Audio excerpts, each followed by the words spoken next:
Continuamos hoy estudiando el capítulo 3 del Evangelio según San Juan. En nuestro programa anterior avanzamos hasta el versículo 21 y decíamos que este es el juicio del mundo. El día en que el mundo crucificó a Cristo, el mundo hizo una gran decisión. Ahora debe ser juzgado por Dios. Recordamos que Jesús estaba hablando con Nicodemo aquí y que Nicodemo era fariseo. Ahora, los fariseos creían que cuando viniera el Mesías vendría como juez, porque el Antiguo Testamento presenta dos aspectos de la venida del Mesías. Uno es su venida como Salvador, llegando para morir, para pagar la pena. El otro aspecto es su venida como juez. De modo que los fariseos razonaban que el Mesías sería un juez cuando viniera, porque el Salmo 2:9 dice, «Los quebrantarás con vara de hierro». También Daniel 7:13 y 14 hablan de él como el juez del mundo entero. Asimismo, el Salmo 45 habla del reinado del Mesías sobre el mundo con justicia.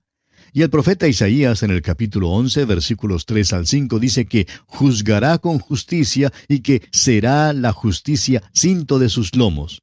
Y más adelante en el capítulo 42, Isaías vuelve a mencionar sus juicios con justicia. Así que, por todo esto, los fariseos habían llegado a la conclusión de que el Mesías sería un juez cuando viniera. Pero el Señor Jesús le dice con suma claridad a Nicodemo que Dios no había enviado a su Hijo esta primera vez para juzgar al mundo, sino para que el mundo fuese salvo por él. Y la palabra que se traduce aquí por mundo es cosmos, lo que quiere decir que el propósito redentor de Dios abarca al mundo entero. No vino para condenar ni para juzgar al mundo, sino para salvarlo. En Cristo, entonces, no hay ninguna condenación, pero aquellos que no creen en Cristo ya están condenados. Hay muchos que piensan hoy en día que el mundo está en una etapa de prueba. Creen que Dios está sometiendo al mundo a un proceso judicial. Pero la realidad es que el mundo está perdido. Usted y yo estamos viviendo en un mundo perdido, amigo oyente, y no es necesario esperar hasta el juicio final para saber que el mundo está perdido. Su situación es como cuando usted le pregunta a un hombre en la cárcel si está o no está dispuesto a aceptar un indulto o perdón. Y así es el Evangelio hoy en día. El Evangelio no es decirle a un hombre que está siendo juzgado. Él ya está condenado. Él ya está en la cárcel esperando la muerte, la pena máxima. Pero el Evangelio le dice que hay una oferta de perdón. La pregunta de mayor importancia es entonces si aceptará o no ese perdón. ¡Cuán maravillosamente claro es esto, amigo oyente! El Evangelio es para salvar a los que ya están perdidos. La condenación o el juicio es que la luz ha venido al mundo, pero siendo que el hombre es pecador por naturaleza, sus obras son malas. La Biblia dice aquí que los hombres amaron más las tinieblas que la luz. El hombre que no ha nacido de nuevo es como las ratas, que siempre corren hacia el rinconcito más oscuro cuando se enciende la luz. Es natural que los hombres no quieran la luz, porque revela sus malas obras. Solo los que vienen a Cristo y solamente los que se vuelven a Él quieren la luz. Ahora, al comienzo de este programa dijimos que comenzaríamos nuestro estudio de hoy considerando a partir del versículo 22. Pero creemos que es necesario devolvernos un poco y leer una vez más los versículos 20 y 21 de este capítulo 3 de Juan. Porque todo aquel que hace lo malo aborrece la luz y no viene a la luz para que sus obras no sean reprendidas. Mas el que practica la verdad viene a la luz para que sea manifiesto que sus obras son hechas en Dios. Fíjese usted que en estos versículos nuestro Señor habla en cuanto a tantas cosas desde el punto de vista negativo. Dice, porque todo aquel que hace lo malo aborrece la luz y no viene a la luz para que sus obras no sean reprendidas. Es mucho lo que se habla por allí en cuanto al poder del pensamiento positivo. Pero amigo oyente, la verdad es que hay mucho poder también en el pensamiento negativo y en el hablar negativo. Escucha otra de las cosas negativas que el Señor Jesucristo dijo. Allá en el Evangelio según San Marcos, capítulo 2, versículo 17, leemos, «No he venido a llamar a justos, sino a pecadores». En el mismo Evangelio de Marcos, capítulo 10, versículo 45, el Señor dijo, «Porque el Hijo del Hombre no vino para ser servido, sino para servir y para dar su vida en rescate por muchos». Y en el versículo 17 de este capítulo 3 de Juan, Jesús dice, porque no envió Dios a su Hijo al mundo para condenar al mundo. Pero Jesús añade aquí que todo aquel que hace lo malo aborrece la luz. En otras palabras, cualquiera que practique habitualmente lo que es malo, odia la luz. La luz y la verdad son lo mismo, mas el que practica la verdad viene a la luz. Dice el versículo 21 de Juan capítulo 3. Pero el error y las tinieblas siempre andan juntos, siempre presentan un contraste total ante la luz y la verdad. Y con esto termina este relato sobre la entrevista entre Jesús y Nicodemo. Tenemos ahora el testimonio de Juan el Bautista. Leamos los versículos 22 al 24 de este capítulo 3 de Juan. Después de esto vino Jesús con sus discípulos a la tierra de Judea y estuvo allí con ellos y bautizaba.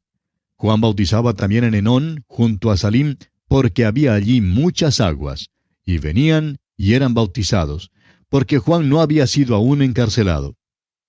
En esos días Juan todavía podía predicar que el reino de los cielos se ha acercado, pues fue después de la tentación del Señor que encarcelaron a Juan. Esto es lo que nos cuentan los otros evangelistas. Continuemos ahora con los versículos 25 y 26 de Juan capítulo 3. Entonces hubo discusión entre los discípulos de Juan y los judíos acerca de la purificación. Y vinieron a Juan y le dijeron, Rabí, mira que el que estaba contigo al otro lado del Jordán, de quien tú diste testimonio, bautiza, y todos vienen a él. Esta es una declaración muy interesante, amigo oyente. Nos imaginamos que los discípulos de Juan estaban algo celosos y envidiosos de la popularidad de Jesús. Le sugieren a Juan que ni aún debe de mencionar el nombre de Jesús. Y luego implican que fue un error haber dado testimonio de él, en primer lugar porque ahora todos se iban a Jesús. Pero notemos la reacción de Juan el Bautista. Él hace una declaración muy clara y demuestra que él no tiene nada de envidia en su corazón. Leamos los versículos siguientes, versículos 27 hasta el 30 de este capítulo 3 de Juan. Respondió Juan y dijo, no puede el hombre recibir nada si no le fuere dado del cielo. Vosotros mismos me sois testigos de que dije, yo no soy el Cristo, sino que soy enviado delante de él. El que tiene la esposa es el esposo, mas el amigo del esposo, que está a su lado y le oye, se goza grandemente de la voz del esposo. Así pues, mi gozo está cumplido. Es necesario que él crezca, pero que yo mengüe. Uno no puede evadir la gran importancia de esto, estimado oyente. Juan el Bautista es el último de los profetas del Antiguo Testamento. La verdad es que él no pertenece a la era de la iglesia. Esto lo aclara con las palabras, el que tiene la esposa.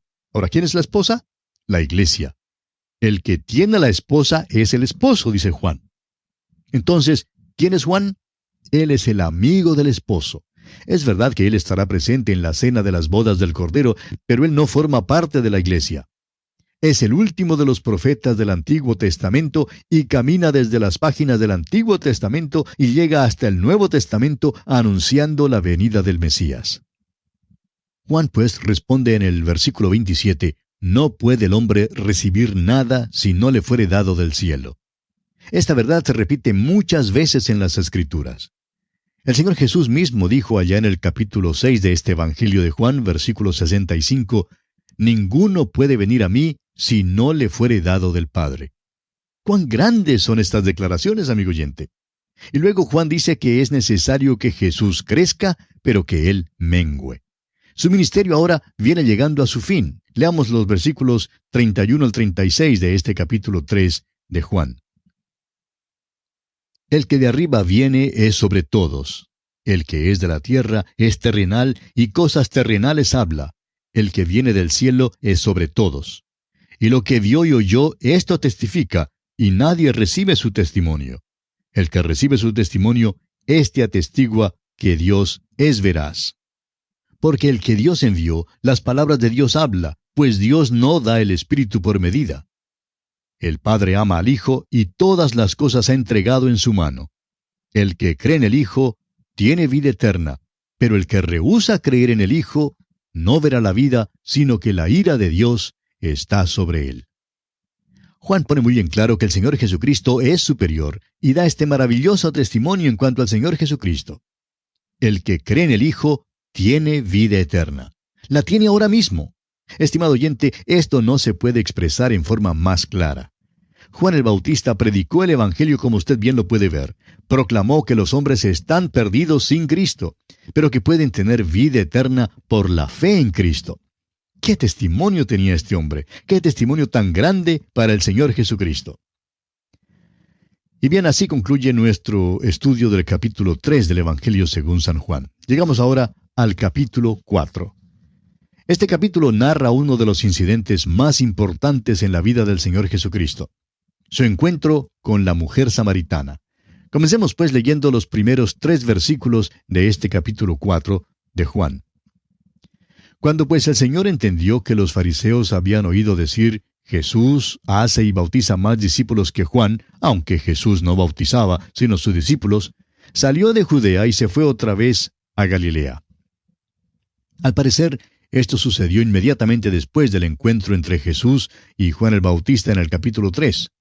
Probablemente esto ocurrió cerca del 27 del mes de diciembre, y cuando Juan el Bautista ya estaba en la cárcel.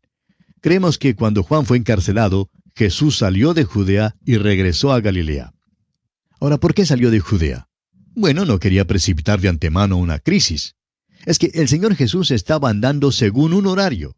Aquel horario era un horario celestial, un horario fijado por el Padre. Jesús dijo con toda claridad que Él había venido para hacer la voluntad del Padre. Dijo allá en el capítulo 10 de este Evangelio, versículo 18, con respecto a su vida: Nadie me la quita, sino que yo de mí mismo la pongo. Tengo poder para ponerla y tengo poder para volverla a tomar. Este mandamiento recibí de mi Padre. Estaba hablando en cuanto a su muerte venidera. No podían prender a Jesús sino cuando llegara su hora. Y es en el capítulo 13 de Juan donde primero leemos que llegó la hora de Jesús. Allá en el versículo 1 de ese capítulo 13 dice: Antes de la fiesta de la Pascua, sabiendo Jesús que su hora había llegado para que pasase de este mundo al Padre. Jesús pues estaba andando según un horario previsto, amigo oyente, y vino para cumplir la voluntad del Padre. Es por esto que Jesús se fue otra vez a Galilea. Regresó a donde estaba su centro de operaciones. Ya hemos indicado que creemos que este centro estaba ubicado en la ciudad de Capernaum. Continuemos ahora con el versículo 4 de este capítulo 4 de Juan. Y le era necesario pasar por Samaria. Aquellas palabras, le era necesario, nos llaman la atención. ¿Por qué le era necesario pasar por Samaria? Bueno, porque quería alcanzar a la mujer samaritana. Escúchele usted en el versículo 34. Mi comida es que haga la voluntad del que me envió y que acabe su obra. Le era pues necesario pasar por Samaria. Al parecer, su destino era Caná de Galilea, aquel lugar donde había cambiado el agua en vino. Había un hombre noble, un oficial del rey en Capernaum, que tenía un hijo enfermo. Jesús se dirige hacia Capernaum, pero le es necesario pasar por Samaria. Si usted mira un mapa de esa región, verá que había 3 rutas que él podría haber tomado. Podría haber viajado junto a la costa. Había allí un camino que hoy en día todavía está allí. Podría haber pasado por Perea, que está al otro lado del Jordán, o bien podría haber pasado por Samaria. Pasó por Samaria porque sabía que allí le esperaba la mujer samaritana. Continuemos ahora con el versículo 5. Vino pues a una ciudad de Samaria llamada Sicar, junto a la heredad que Jacob dio a su hijo José. El sepulcro de José está cerca de la bifurcación del viejo camino romano al sur de Sicar. Allí, junto al pozo, fue donde Jesús se encontró con la mujer samaritana. El monte Gerizim estaba situado al noroeste de allí, y la sinagoga de los samaritanos estaba en la cuesta del monte Gerizim. Y esta es, en breve, la escena de este lugar a donde llega el Señor. Leamos ahora el versículo 6. Y estaba allí el pozo de Jacob. Entonces Jesús, cansado del camino, se sentó así junto al pozo. Era como la hora sexta. La hora sexta, según la hora romana, sería las 6 de la tarde. Pero al parecer aquí seguimos la hora judía, y esto correspondería a las 12 del mediodía. Dice que estaba cansado del camino. ¡Cuán perfectamente humano era Jesús! Y Juan, el autor de este Evangelio, lo presenta como el Hijo de Dios, como Dios manifestado en la carne. Él dijo al principio de este Evangelio, el Verbo fue hecho carne. Amigo oyente, nuevamente hay algo aquí que es profundo, aun cuando el lenguaje es sencillo. Piénselo. El Dios de la eternidad vino a esta tierra. El Verbo fue hecho carne y habitó entre nosotros. Y al pasar por Samaria se sentó allí junto al pozo para alcanzar a esta mujer samaritana. En aquel entonces, los samaritanos por lo general eran personas bastante pobres. Continuemos con el versículo 7 de este capítulo 4 de Juan. Vino una mujer de Samaria a sacar agua, y Jesús le dijo, «Dame de beber». Como lo veremos más adelante, era obvio que esta era una mujer de vida licenciosa. Era una mujer ruda e inmoral. Hoy en día la llamaríamos una mujer de vida alegre. ¿Qué contraste hay entre ella y el hombre que vimos en el capítulo anterior, Nicodemo? Fíjese usted que con Nicodemo, un hombre que era muy religioso, nuestro Señor se portó de una manera bastante áspera. Fíjese ahora en lo benigno que fue con esta samaritana. Le pide que le haga un favor. Despierta su simpatía. Jesús tenía sed y así le pidió que le diera de beber. 2 veces la mujer rehúsa darle agua. Se resintió por su acercamiento y resistió cualquier inferencia espiritual que él le hiciera. ¡Qué condescendencia por parte de Jesús! Él, quien es el agua de vida, le pide a ella que le dé un poquito de agua. Eran las 12 del día y sus discípulos habían ido a la ciudad para comprar algo de comer. Y el versículo 9 de este capítulo 4 de Juan dice, la mujer samaritana le dijo, «¿Cómo tú, siendo judío, me pides a mí de beber que soy mujer samaritana? Porque judíos y samaritanos no se tratan entre sí». Aquí ella es ruda, insolente, imprudente e impertinente y mueve su petulante cabeza. Hace de esto una distinción racial, pero fíjese usted lo que nuestro Señor hace aquí. Llega al lugar más bajo al cual puede llegar. Mire cómo el Señor se porta con ella. Era muy diestro y simpático, pero también habla con ella potente y firmemente y con certeza. No le da un discurso sobre la integración ni sobre los derechos civiles. Él no es un candidato para ningún puesto político. Simplemente despierta su curiosidad femenil. Motivó un interés y una sed. Continuemos ahora con el versículo 10 de este capítulo 4 de Juan. Respondió Jesús y le dijo, «Si conocieras el don de Dios, y quién es el que te dice, dame de beber, tú le pedirías y él te daría agua viva». Note usted cómo Jesús ha despertado la curiosidad de esta mujer, e inmediatamente ella cambia de actitud.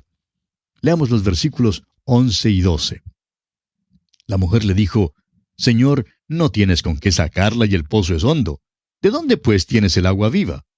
¿Acaso eres tú mayor que nuestro padre Jacob, que nos dio este pozo, del cual bebieron él, sus hijos y sus ganados?»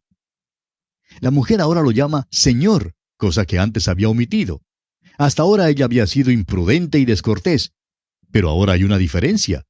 Sin embargo, notemos aquí que esta mujer todavía está pensando solo en lo físico, y por esto su mente no puede remontarse más allá del nivel del agua en el pozo. Note usted también que ella se identifica como descendiente de Jacob, quien fue quien cavó este pozo. Pero notemos lo que Jesús le responde aquí en los versículos 13 y 14 de este capítulo 4 de Juan. Respondió Jesús y le dijo, «Cualquiera que bebiere de esta agua volverá a tener sed, mas el que bebiere del agua que yo le daré no tendrá sed jamás, sino que el agua que yo le daré será en él una fuente de agua que salte para vida eterna». Jesús aclaró aquí que no estaba hablando en cuanto al agua del pozo de Jacob, solo la usa como contraste. Amigo oyente, 2/3 de la superficie de la tierra es agua. Hay multitudes hoy en día que constantemente buscan y encuentran el agua física. Sin embargo, son muy contados los que están buscando el agua espiritual. Es nuestra oración, estimado oyente, que usted forme parte de esta gran minoría que busque el agua espiritual, porque esta agua está a su disposición en este mismo momento. Y bien, continuaremos considerando este interesantísimo pasaje, Dios mediante, en nuestro próximo programa. Que las bendiciones de nuestro glorioso Señor sean sobre usted en todo momento. Continuamos hoy considerando el encuentro de Jesús con la mujer samaritana, aquí en el capítulo 4 del Evangelio según San Juan.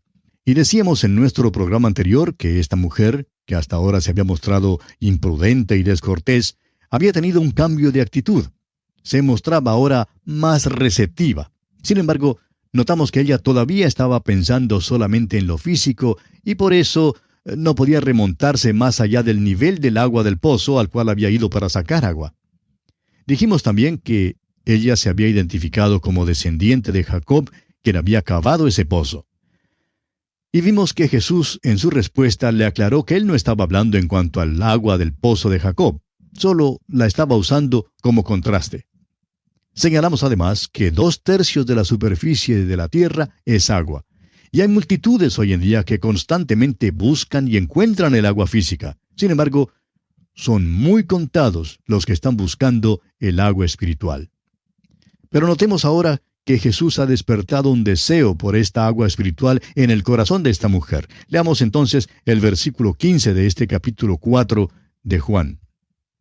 La mujer le dijo: Señor, dame esa agua, para que no tenga yo sed, ni venga aquí a sacarla.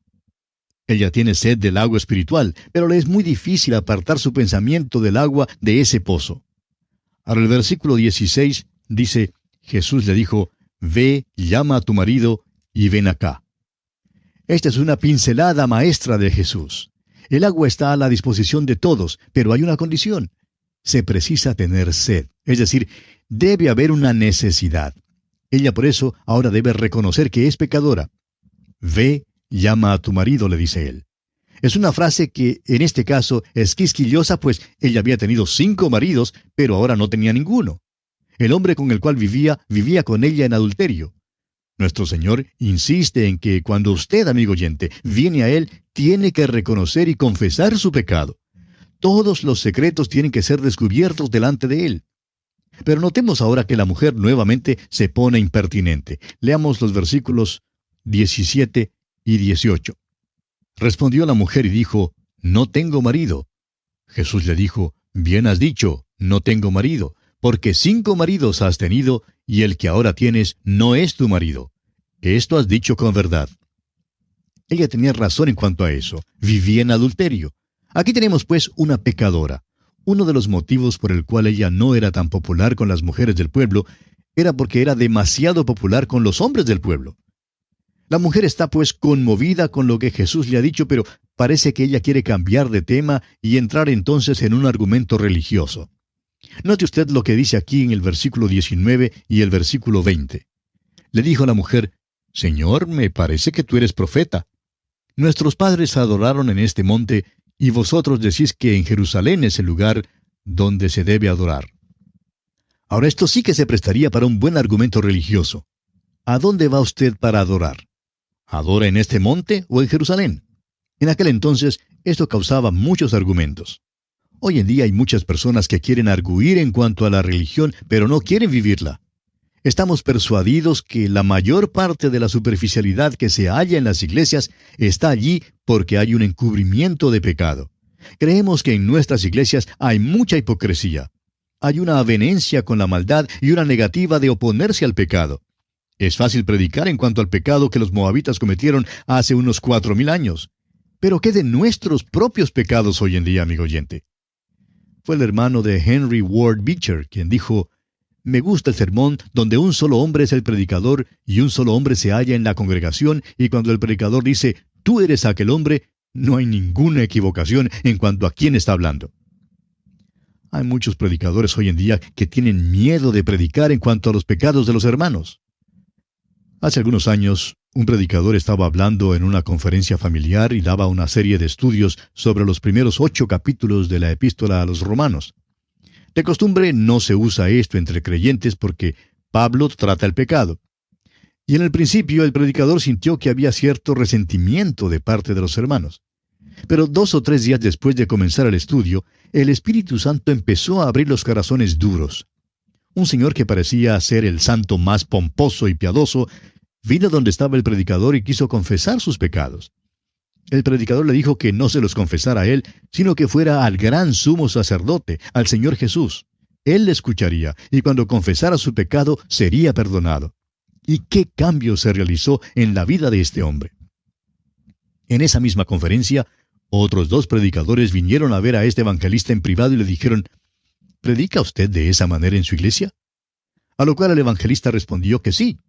Pero descubrí, continuó diciendo, que había entre la congregación un grupo de supersantos a quienes les gustaba criticar al predicador, quitando así la atención de sus propias necesidades espirituales. Estos que se creían tan espirituales nunca asistían a los cultos de oración ni al estudio bíblico, pero siempre querían ser muy activos. El hecho es que hasta querían manejar la iglesia, pero no querían tratar el pecado que había en sus propias vidas. Pues bien, nuestro Señor no evitó la cuestión. Creemos que si uno de veras tiene algún argumento religioso, es decir, si realmente tiene dudas honestas, las perseguirá hasta cuando encuentre la solución. De modo que nuestro Señor trató este tema con esta mujer. Leamos ahora los versículos 21 y 22 de este capítulo 4 de Juan. Jesús le dijo, «Mujer, créeme, que la hora viene cuando ni en este monte ni en Jerusalén adoraréis al Padre. Vosotros adoráis lo que no sabéis. Nosotros adoramos lo que sabemos, porque la salvación viene de los judíos».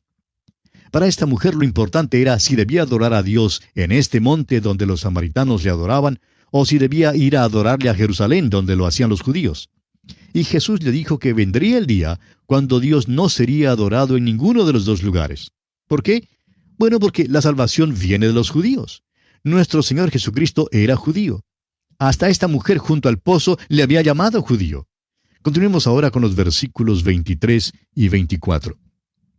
Mas la hora viene, y ahora es, cuando los verdaderos adoradores adorarán al Padre en espíritu y en verdad, porque también el Padre tales adoradores busca que le adoren. Dios es espíritu, y los que le adoran en espíritu y en verdad es necesario que adoren. Por eso, amigo oyente, el lugar donde usted adora a Dios no es lo importante, no es dónde, sino cómo le adora lo que es importante. Nuestro Señor le contestó muy adecuadamente.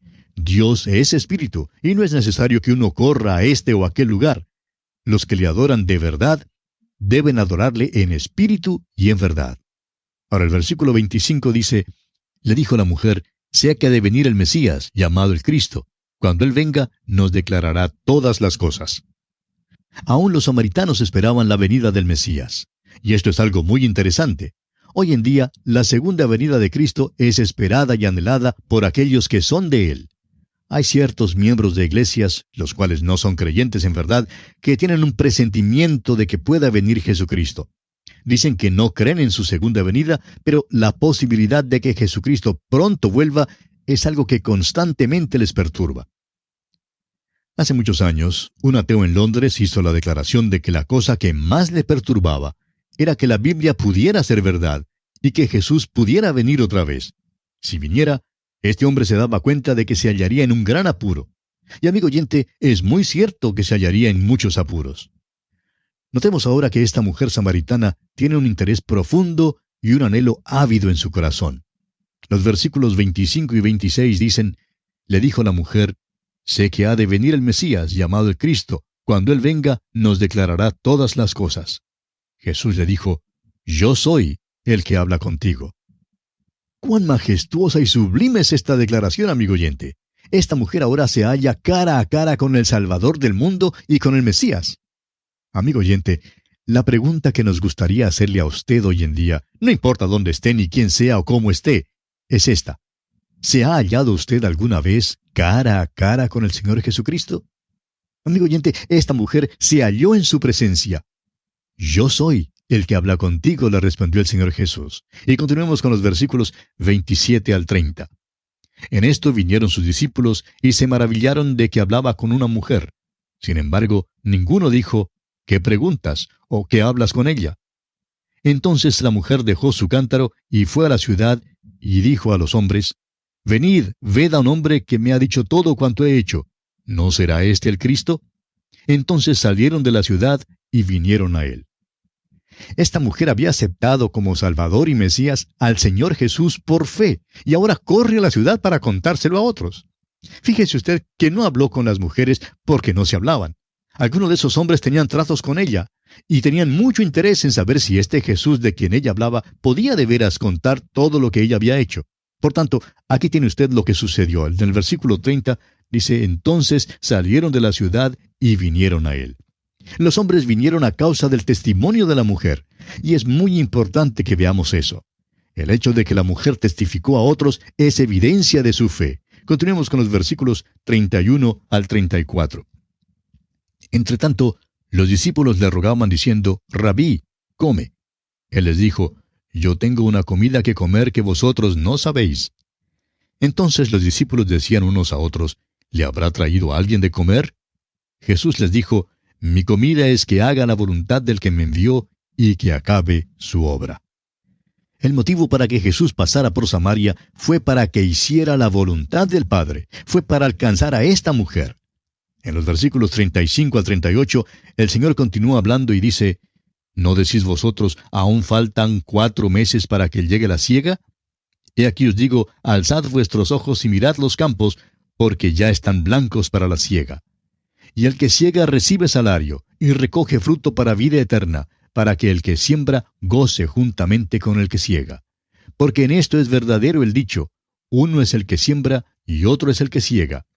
Yo os he enviado a segar lo que vosotros no labrasteis, otros labraron, y vosotros habéis entrado en sus labores.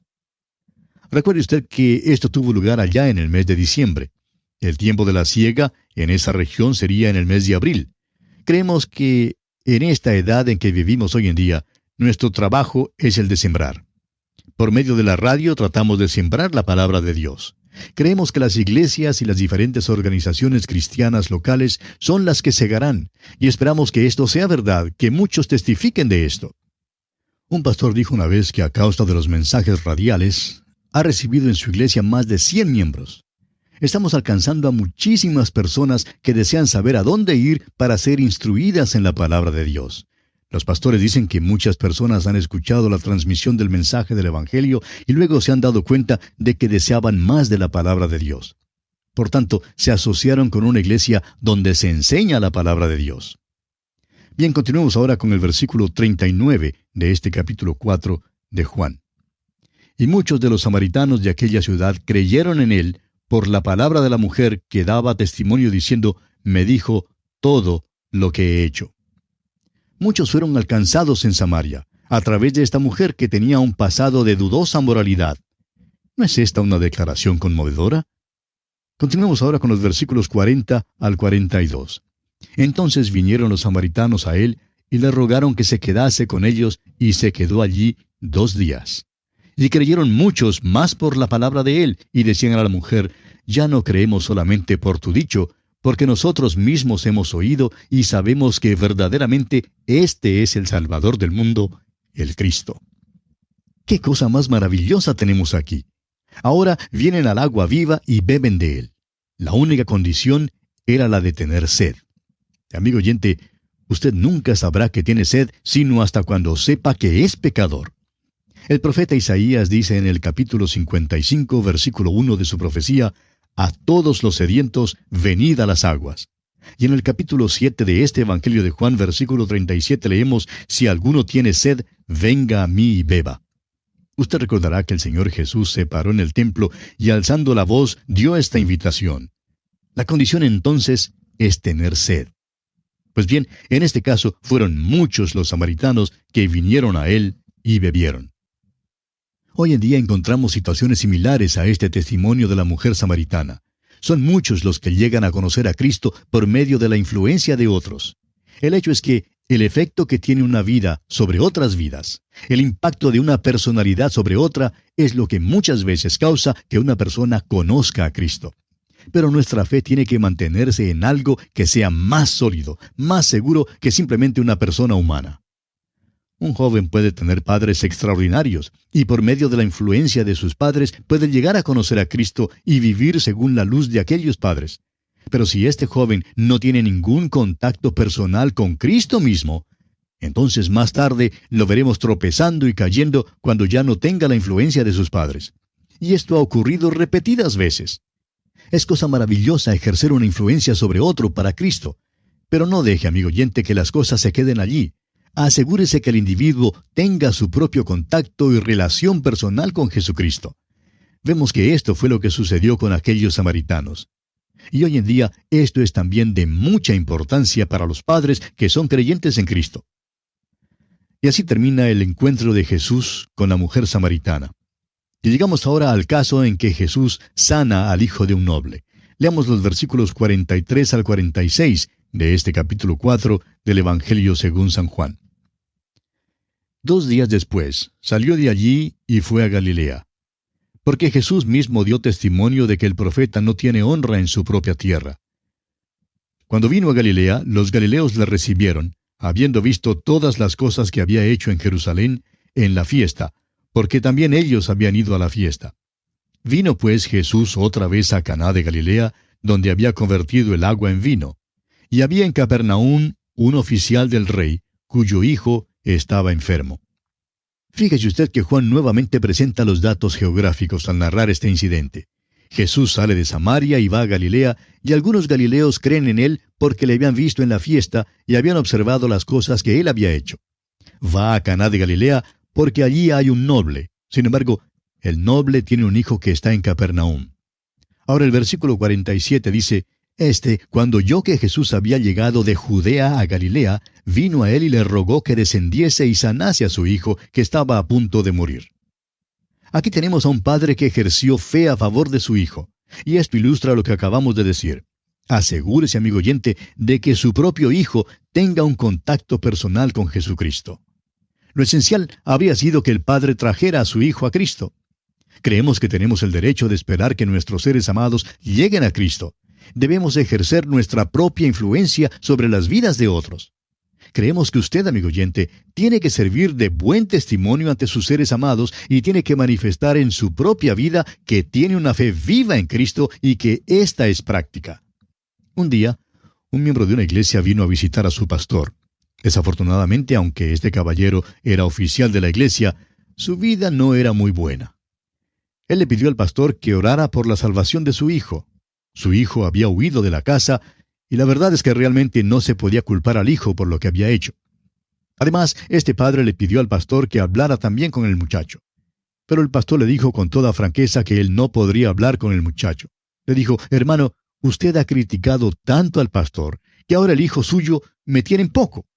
Usted no ha hecho más que criticar y ahora ha perdido su influencia sobre el muchacho. Lo que sí voy a hacer es que voy a orar para que otro ejerza una influencia en su hijo, a fin de que él conozca al Señor. Amigo oyente, tenga cuidado de que su propio corazón y su propia vida ejerzan una buena influencia sobre los demás. Continuemos ahora con los versículos 48 al 50. Entonces Jesús le dijo, si no viereis señales y prodigios, no creeréis.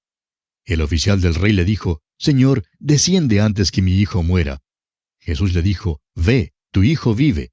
Y el hombre creyó la palabra que Jesús le dijo, y se fue. Este hombre protestó porque no buscaba simplemente señales y prodigios. Él quería que su hijo fuera sanado. Y esto era lo único que le importaba. Jesús entonces respondió a la fe de este hombre y sanó al muchacho.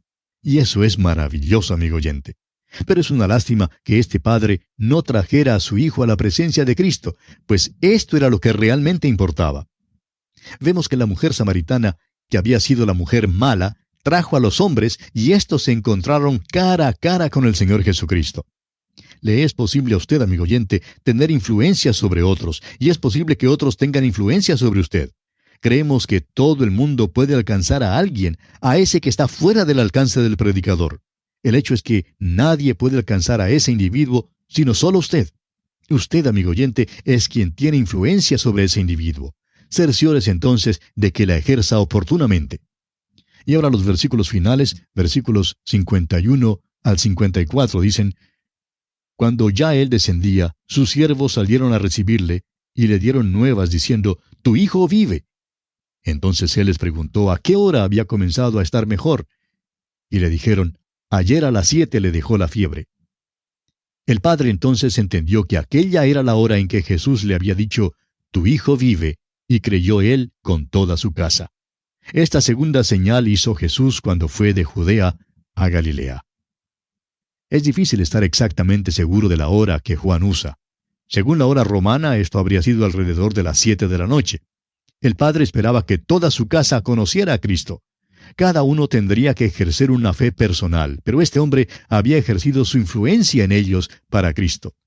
Esta es, pues, la segunda señal que hizo Jesús. Y así concluimos nuestro estudio del capítulo 4 del Evangelio según San Juan. Deseamos para usted las ricas bendiciones del Señor.